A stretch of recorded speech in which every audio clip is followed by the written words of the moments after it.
मैं डॉक्टर शेखर झा, हिंदी विभाग, UVK college करामा, आलमनगर, मधेपुरा। आज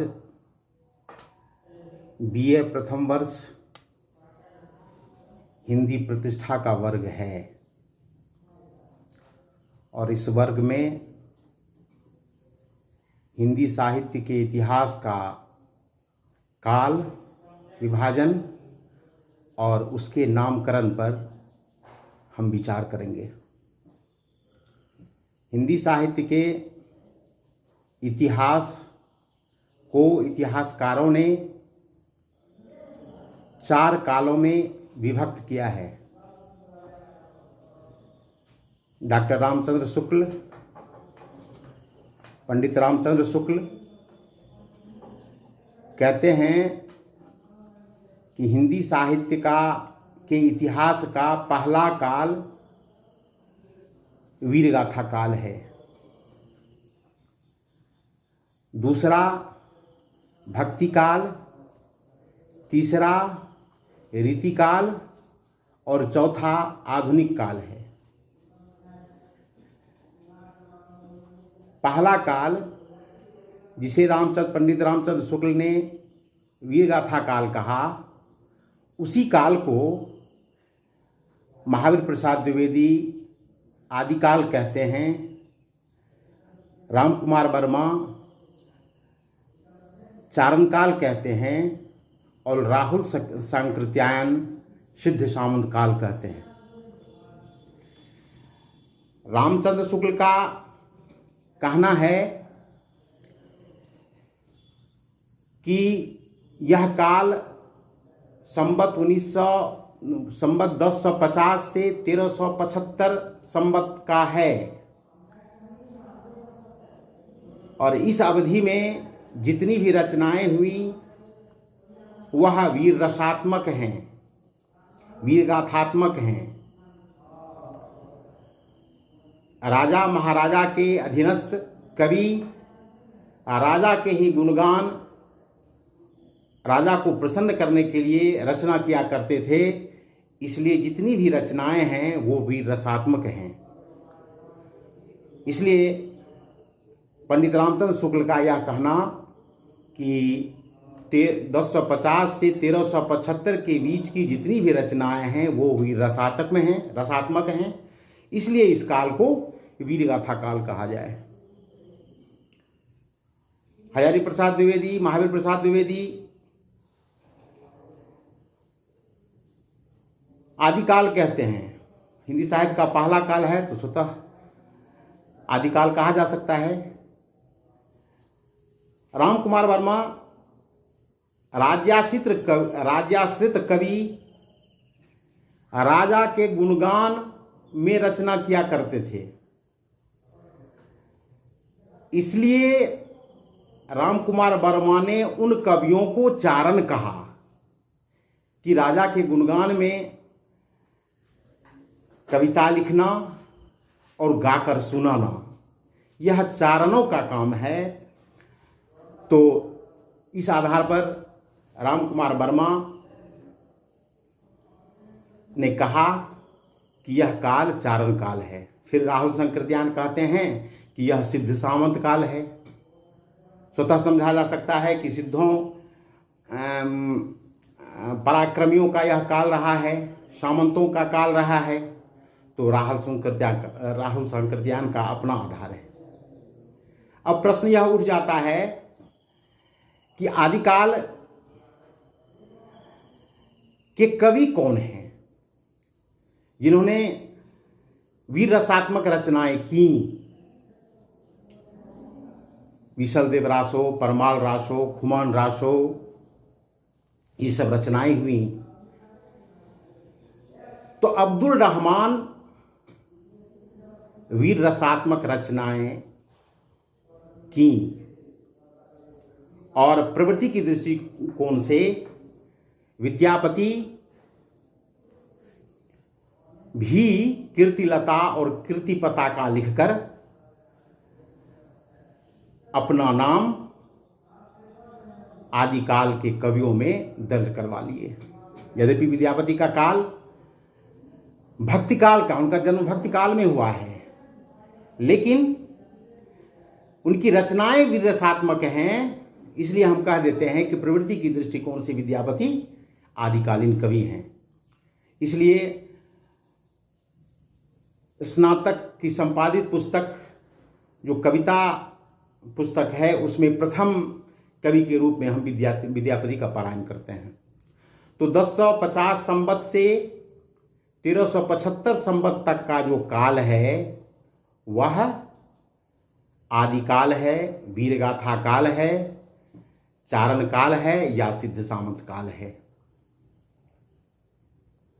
अब दूसरा काल भक्ति काल, जो 1375 से 1700 संवत तक का काल है। भक्ति काल हिंदी साहित्य का स्वर्ण युग है। भक्ति काल के 5 सूर्य हैं। उन 5 सूर्यों में कबीरदास, मल्लिक मोहम्मद जायसी, सूरदास, तुलसीदास और मीरा हैं। इन 5 सूर्यों के आलोक से संपूर्ण हिंदी साहित्य जो है वह चमत्कृत होता है। भक्तिकाल के इन 5 कवियों की 2 धाराएं हैं, एक है निर्गुण, दूसरा है सगुण। निर्गुण की 2 धारा, एक ज्ञानाश्रयी, दूसरा प्रेमाश्रयी है। ज्ञानाश्रयी के कवि कबीरदास हैं, जिन्होंने अज्ञात अलौकिक प्रियतमा का रिक्तता से भरा जीवन कहा। कबीरदास कस्तूरी कुंडली वसे मृग ढूढ़े बन माहि, ऐसे घटी घटी राम हैं दुनिया देखे नाहि। कबीरदास कहते हैं कि राम या अल्लाह मनुष्य के हृदय में बसता है, और उसी राम या अल्लाह को खोजने मनुष्य जो है मंदिर और मस्जिद में भटकता फिरता है। फिर वो कहते हैं कि आत्मरक्षितो धर्मः, आत्मा की आवाज या आत्मा की पुकार को सुनकर मनुष्य यदि उसका अनुकरण कर लेता है, वही उसका परम धर्म है। तो कबीरदास जी निर्गुणवादी हैं। वो यथार्थ में विश्वास करते हैं। मनुष्य के आत्मा में भगवान का वास है, और उसी भगवान को खोजने के लिए मनुष्य भटकता फिरता है। कुछ उसी प्रकार जिस प्रकार जंगल में एक मृग के नाभि में कस्तूरी बसती है, और उस कस्तूरी के सुगंध को पाने के लिए मृग जो है चौकड़ी भरती रहती है, जंगल में भटकती रहती है, और उसे वह कस्तूरी नहीं मिलती जो कस्तूरी उसकी नाभि में है। ठीक उसी प्रकार मनुष्य के आत्मा में राम और अल्लाह का वास है। तो कबीर का निर्गुण यह पाठ देता है, यह सिखाता है कि आत्मा की रक्षा करना हमारा धर्म है। निर्गुण की 2 शाखा ज्ञानाश्रयी और प्रेमाश्रयी है। तो प्रेमाश्रयी के कवि जायसी हैं, मल्लिक मोहम्मद जायसी हैं, जिन्होंने प्रेम के माध्यम से भगवान को प्राप्त करने का मार्ग प्रशस्त किया। भक्तिकाल की दूसरी धारा सगुण धारा,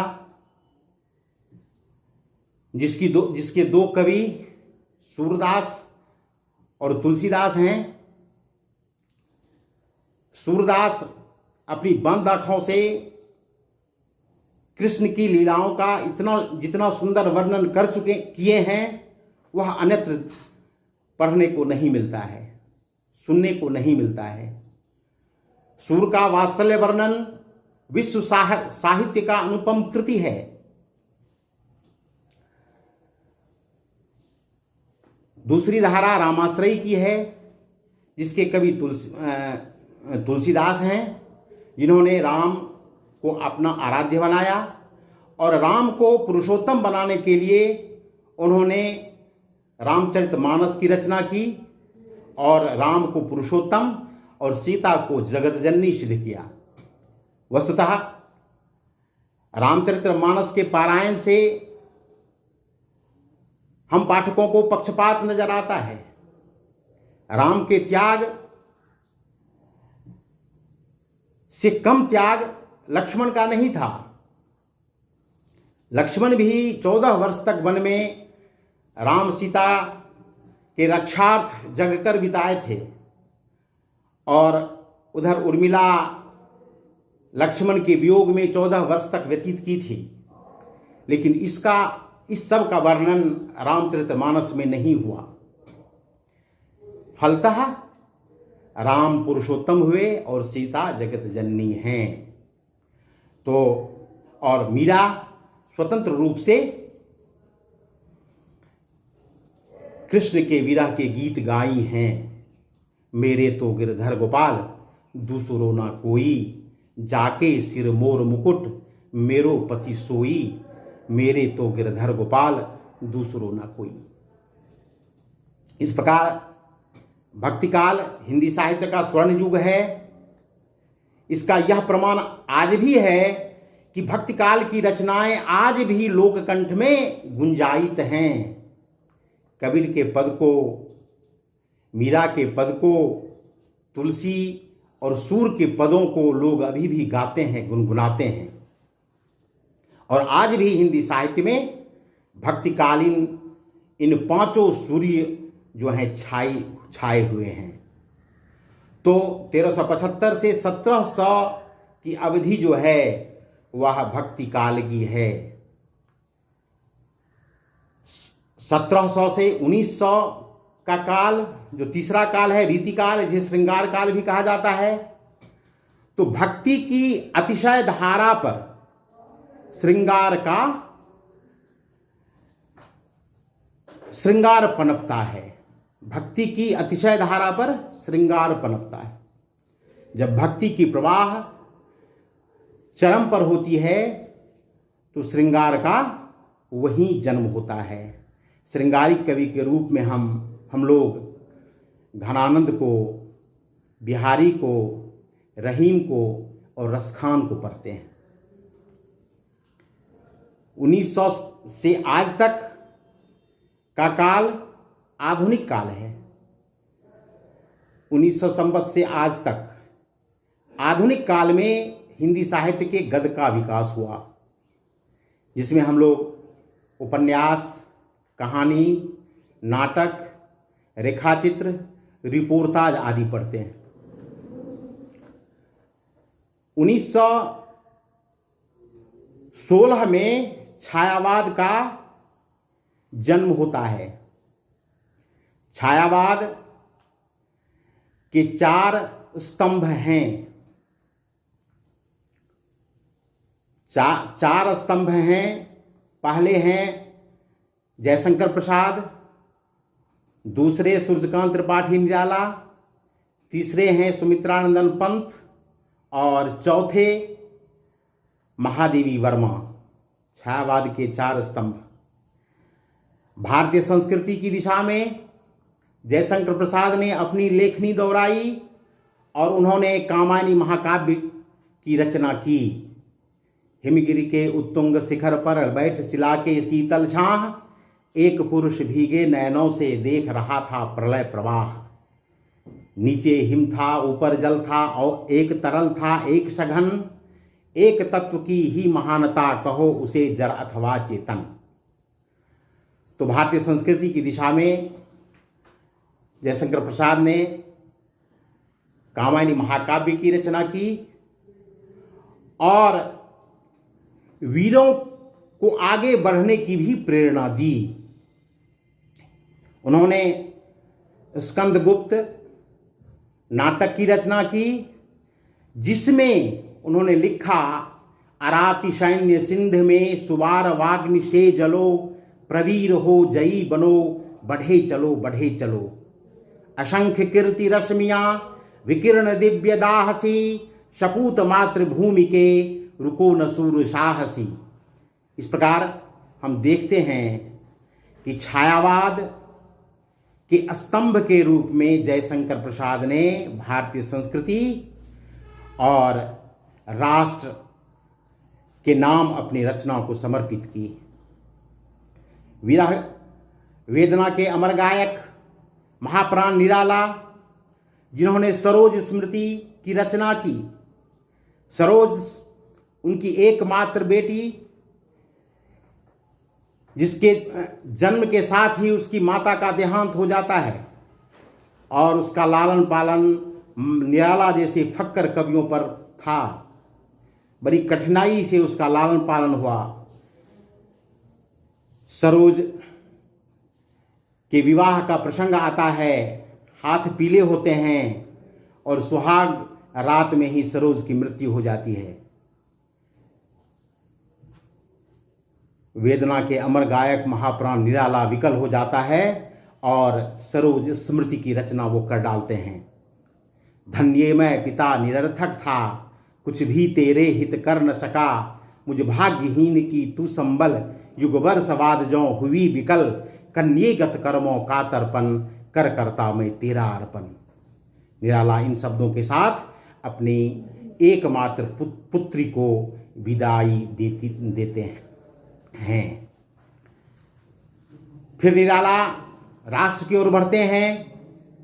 अनेक रचनाएं उन्होंने की हैं जो राष्ट्र के निर्माण में, जागरण में भूमिका निभाई है। चल रहा लकुटिया टेक, मुट्ठी भर दाने को, भूख मिटाने को, मुंह फटी पुरानी झोली को फैलाता, दो टूक कलेजे के करता, पछताता पथ पर आता। भिक्षुक शीर्षक रचना लिख करके उन्होंने भारत की दुर्दशा को स्पष्ट किया। तीसरे स्तंभ के रूप में हम सुमित्रानंदन पंत को पढ़ते हैं।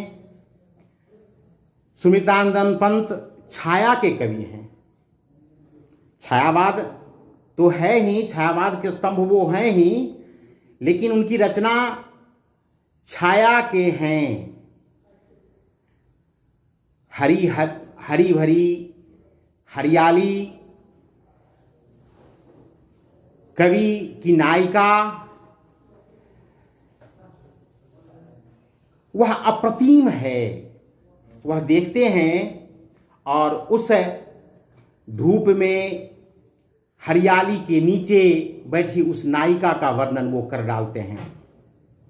छोर ध्रुमों की मृदु छाया, तोर प्रकृति से भी माया, बाले तेरे बाल जाल में, कैसे उलझा दूं लोचन। कवि प्रकृति वर्णन का प्रेमी है। वह नैसर्गिक है, किंतु उससे उसका मोह टूट चुका है। अब वह नारी के बाल जाल में, सौंदर्य के अप्रतिम मूर्ति के बाल जाल में अपने आप को उलझा देना चाहता है। इस प्रकार हम तीसरे स्तंभ के रूप में सुमित्रानंदन पंत को पढ़ते हैं। और चौथा स्तंभ महादेवी वर्मा है, जो विरह के गीत गाई हैं। मैं नीर भरी दुख की बदली, परिचय इतना इतिहास यही, उमड़ी कल थी मिट आज चली, मैं नीर भरी दुख की बदली। मीरा महादेवी अपने संपूर्ण जीवन को बदली से, अपने संपूर्ण जीवन की तुलना बदली से करती हैं। जिस प्रकार पानी से वाष्प बनकर बादल आकाश में इकट्ठा होता है और संपूर्ण सृष्टि को तृप्त कर अपना अस्तित्व मिटा देता है, ठीक उसी प्रकार महादेवी का जीवन है। महादेव जी विगलित हैं, परित्यक्ता हैं और अपनी रचना से उन्होंने संपूर्ण साहित्य को उद्वेलित कर दिए हैं।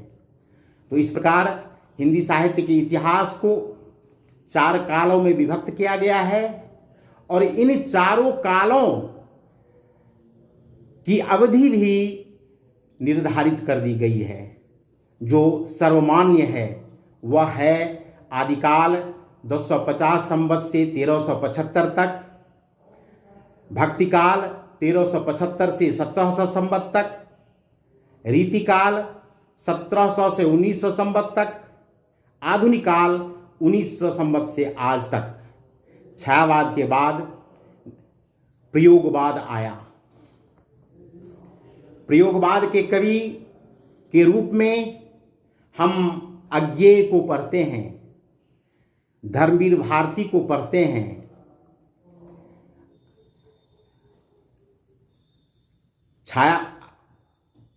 प्रयोगवादी कवि ही बाद में प्रगतिवादी हो जाता है। हम उस कड़ी में मुक्तिबोध को, नागार्जुन का पारायण करते हैं। प्रगतिवादी कवि हिंदी साहित्य की कविता जो अलंकार युक्त है, अलंकार से बंधा हुआ है, उसे वह मुक्त कर देना चाहता है। छंद है यह कूल पत्ती प्रास, सभी कुछ में है नियम के सांस, कौन सा वह अर्थ जिसकी अलंकृति कर नहीं सकती, वही पैरों तले की घास।